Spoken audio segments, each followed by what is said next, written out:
So lay down, nothing is real. When his side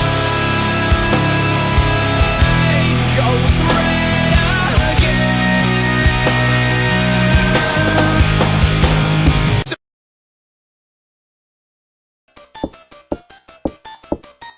Welcome to a special Halloween episode of NC17. This time we're doing things a bit differently. Now, since I play shitty games for the other 11 months of the year, this time I'm giving myself a little break. This time I'm playing a game series that I actually like. This time we're playing Clock Tower. Yeah, Clock Tower. It's actually a kind of a funny story how I heard about this game first. Now, back when this game first came out about 15 or so years ago, my brother's friend Bill, he had this game, right? So he wanted to borrow one of my games so that I could borrow one of his games. Now, I had a game that he wanted to play. I can't remember what it was, but I had a game that he wanted to play. So Bill gave my brother a list of video games so that I could choose one of his games to borrow in exchange for the game that he wanted to play of mine. And I was looking at the list, and nothing really interested me until I looked at, I saw horror/survival, and I thought that was the name of the game. So I told my brother, tell Bill tomorrow when we go to school, I want to play the horror/survival game. So the next day, my brother comes home and he says, oh, that was the genre of the game. The actual game is called Clock Tower. And when I heard that, a couple of things went through my mind. Like, I was thinking, how could a game be called Clock Tower? And the fact that it was a horror game, that was kind of weird to me. So I was like, okay, sure. So I gave him the game to give the bill. Then the next day, my brother came home with this game, Clock Tower. This game was first released in North America on October 1st, 1997. For North Americans, this is the first game in the Clock Tower series. Whereas in Japan, it's the second game. Yeah, that's right. There was a Clock Tower game before this game that came out for the Super Nintendo in 1995. But it only came out in Japan. Which means that we're going to have to play this game by other means. The game greets you with eerie sounding clock ticks. Yeah, get it? It's Clock Towers, so you can hear clock ticks. The text takes ridiculously long to load. You don't have to watch it, but sometimes, especially in horror games, something else pops up to scare you when the text is loading. It takes 30 seconds for this shit to load. Half a minute. Yeah, I timed it. And no. Nothing pops up, which means I just wasted my fucking time. So the story goes like this. You play as Jennifer Simpson from the Grey Knight Orphanage in Romsdale in Norway. She and her friends Laura, Anna, and Lot, who are also orphans, are adopted in September 1995. Oh, how creative. That was the same month this game was released. They're adopted by a wealthy recluse named Mr. Barrows who lives in a mansion known as Clock Tower. Oh, so I guess that's where they get the name Clock Tower from. Wait, that text is in English. So, I don't get it. Why not release this game in the US?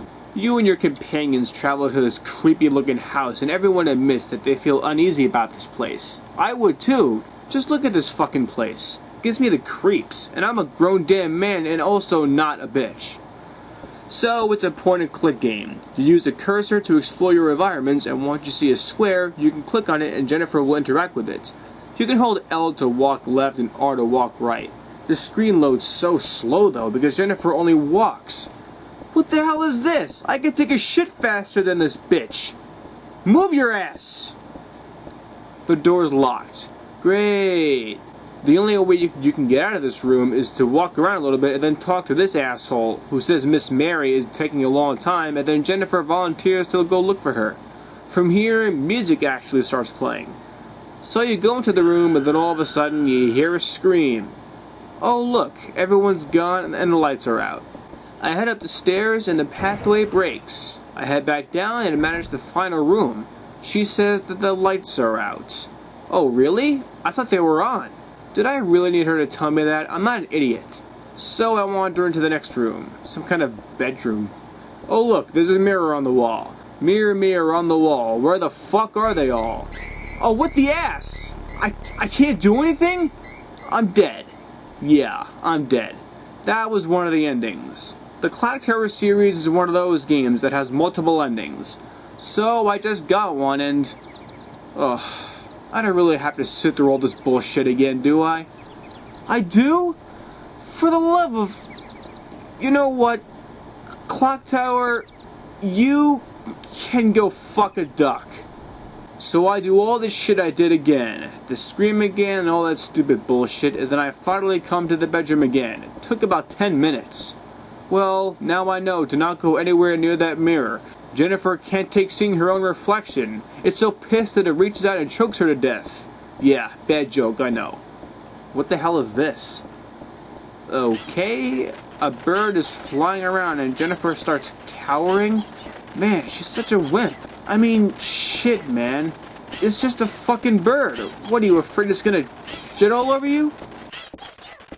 I find this room and it's flickering or something. Looks like it's about to transform into something. I hit start on the controller and forgot I did so, and guess what? This is what it looks like when it's paused. The game doesn't stay still, the music doesn't stop, it doesn't say pause, nothing to indicate that it's actually paused like any other game would have. I thought it froze, but then I hit start and then I regained control. That is a bunch of fuck. I noticed this light switch and then tell her to turn it on, and then look, you can actually interact with the curtain. So I tell her to do that, but she doesn't stop. She keeps walking to the light. Come on, are you kidding me? I can't cancel out that light switch? And it's not even working. That's like the icing on the fucking cake. Whoa! Laura's dead. Scissor Man! Yeah, Scissor Man. He's the killer in the Clock Tower games. And I'm not kidding. He's actually called Scissor Man. The creativity is stunning. You might as well call him Mr. Scary or the Dark Man. In these games, you're defenseless. If you encounter Scissor Man, you have to run away from him until you find somewhere to hide. And I actually really like that. It's an adrenaline-filled adventure every time I encounter this son of a bitch. Only problem right now is I can't find anywhere to hide. Wait, is she seriously walking up the fucking stairs? There's a guy chasing her around with huge scissors, and she's walking up the stairs slower than fucking Swamp Thing? For shit's sakes! She runs on the flat ground, why can't she run up the stairs? All the doors are locked? Classic horror movie bullshit right here. I find this room, but there's nowhere to hide. I'm totally fucked. Shit!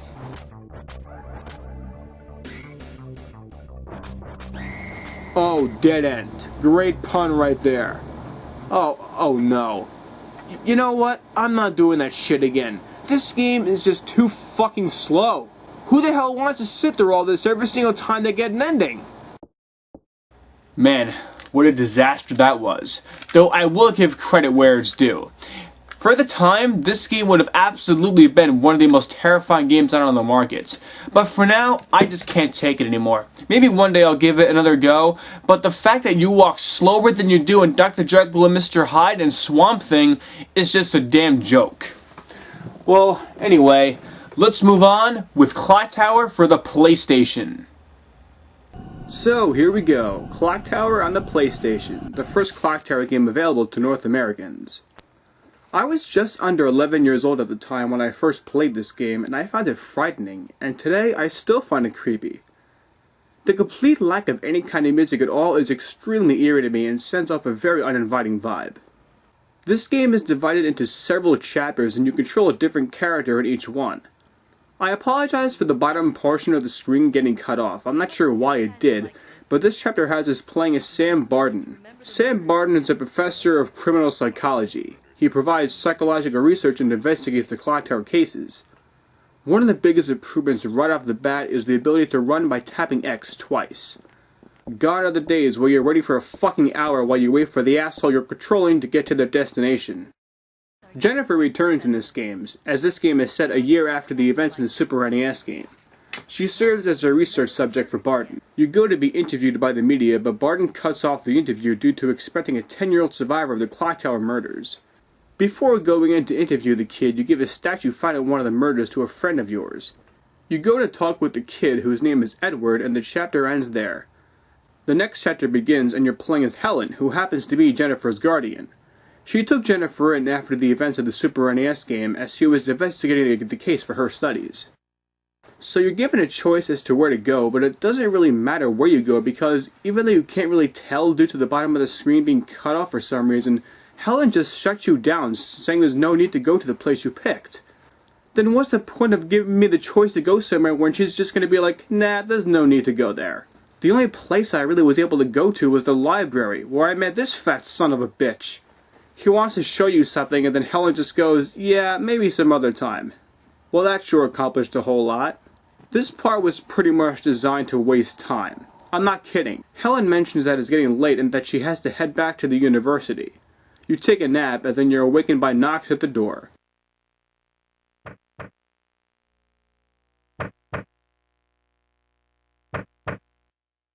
Your roommate also happens to be gone. I remember this part scaring the crap out of me the first time I played it. You head down the ladder, you go up to the door, and then this is what you see through the peephole. Looks pretty fucking creepy if you ask me.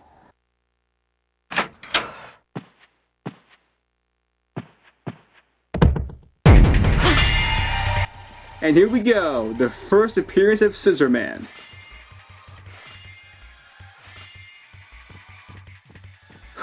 That was hilarious. He's slowly approaching Helen. Helen isn't moving an inch, and then when he stops, Helen just jets the fuck off. Scissor Man just got shot the fuck down. So anyway, I take refuge in the bathroom and the music stops, meaning that I have lost him for now. How stupid can this guy be? He most likely heard the bathroom door close and there's only one stall in the bathroom, but nope, she can't possibly be in there. Well, there's actually some logic in this predicament, because if you hide in the same place constantly, he'll eventually find you, so you have to switch up where you hide occasionally. So anyway, now the objective is to get the fuck out of this building. I found an emergency ladder in the stairway, but of course, it's locked. The key's gotta be around here somewhere though, right? So you're forced to explore the building looking for ways to escape. Every once in a while, Scissor Man will pop up. Sometimes he's just waiting for you in the elevator.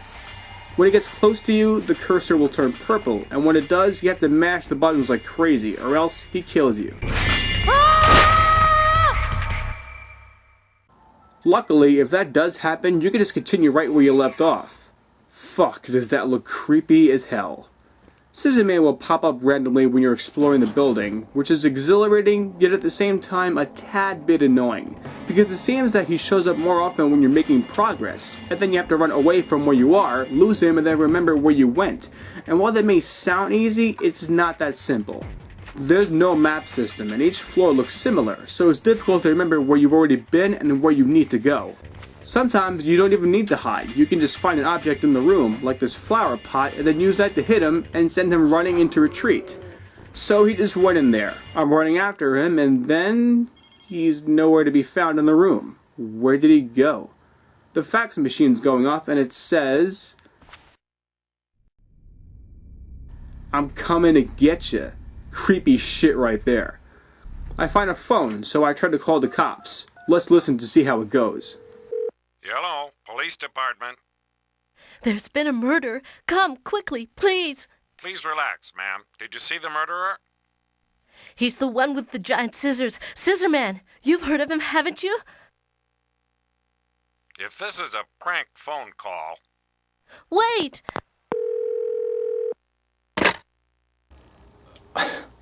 What?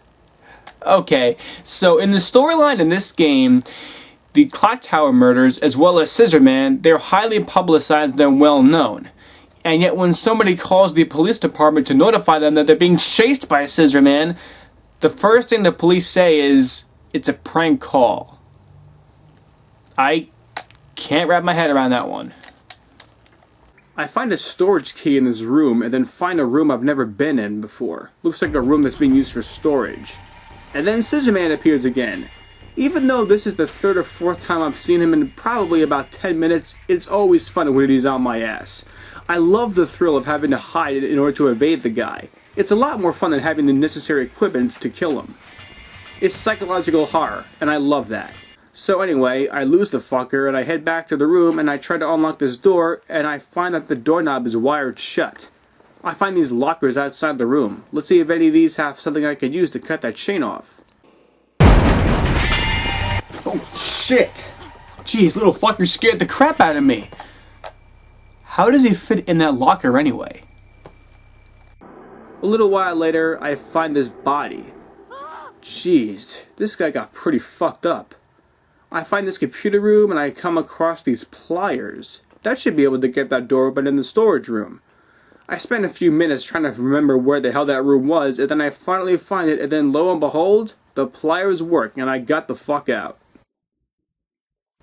Yeah! Take that, Scissor Man! Your mother! Well, I would have pressed on further in the game, but my memory card wasn't working. Yeah, I was playing this game Clock Tower. It's a PlayStation 1 game. I was playing on my PlayStation 2. The problem with that is you can't save PS1 games onto PS2 memory cards. You just can't do that. And my system was feeling a bit warm, so therefore I felt the need to turn it off. Now, even though we'll have to wait a little while again to play Clock Tower, I know something about Scissor Man that I bet he probably doesn't want anybody to know about. I walked in on him doing something very strange in his spare time. Something I never thought he would ever do. Take a look for yourself.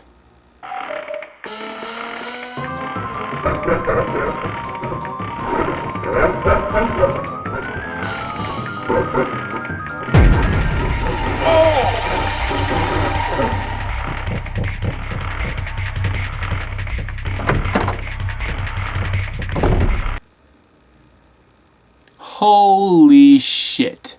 Now, don't get me wrong, there's nothing wrong with watching cartoons. As a matter of fact, I love watching cartoons. I watch cartoons all the time. But think about it.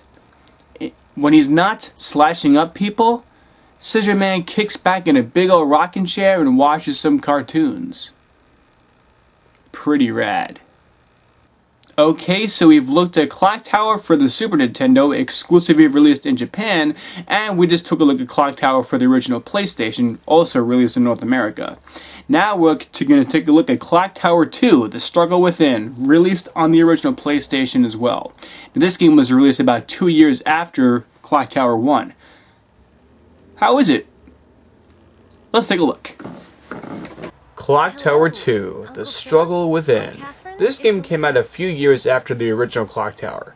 This game follows Alyssa McHale. She's a schoolgirl who has been having dark visions of murdering people ever since she received her father's amulet. There is a cold-blooded, immoral male personality inside her named Bates, who makes her do things. But as long as she has her amulet, Bates doesn't butt in. What kind of shit is this? Why not just stick to the simplicity that made the first game so good? She arrives at her relative's home and everything has gone awry. There's torsos in the bathtubs, legs in the toilets, and jumping arms on tables. What the fuck? By searching each room, you can discover hints, like this one that tells you that Bates and Alyssa encounter different things, and if you're stuck, switch personalities and you might become unstuck. By exploring the house, you find all kinds of creepy shit, like the classic piano playing by itself. So cliche.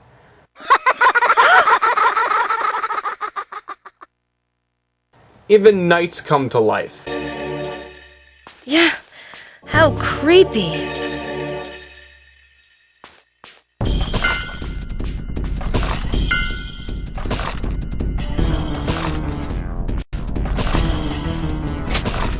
Essentially, the game is the same deal as the first Clock Tower, except it's just a lot worse. I mean, don't get me wrong, this is an enjoyable game, but because it's so similar to the first Clock Tower, there's really no point to talk about it so in depth. Although, instead of the classic Scissor Man chasing you, you get this little shit. Stephanie Tate, Alyssa's cousin. She's been possessed, and now she runs around dressed up like a fucking Chinese doll. I guess that's where they get the title Yellow Cursed Doll. So we go from the hunched, creepy Scissor Man to the short, annoying little fuck named Stephanie. That's a step down if I ever saw one. Not only does this Chinese doll want you dead, even statues want you dead. I'm going to kill you. Well, That's Clock Tower for you. It's one of my favorite horror game series. Well, the first game more so than the second one, but they're both enjoyable experiences. Their simplicity is almost unmatched. Game developers of today, take notice. Simplicity is the best policy. Instead of sprinkling a bunch of random bullshit on your games in a poor attempt to make them better, stick to simplicity and your product will be much better. Well, now that Clock Tower is out of the way, it's back to playing shitty games.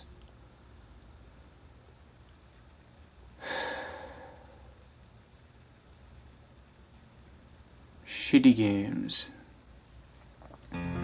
What am I even doing this for anyway? I've been asking myself that question a lot lately, and I can't find a good answer.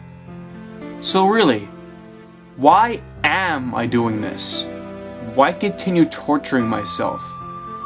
I could review 100 shitty games, and there will just be 200 more shitty games after that. It's a never-ending cycle. To all of you who have supported me from the start, I want to thank you very much. Very sincerely thank you very much for all your support. Don't think for one single damn second that that support has gone unnoticed or unappreciated. I love you guys, but I honestly can't do this anymore. Shitty games will always exist, and I'm just torturing myself for no goddamn reason by continuing doing this crap. So, I bid you guys farewell, and once again, thank you for all your support.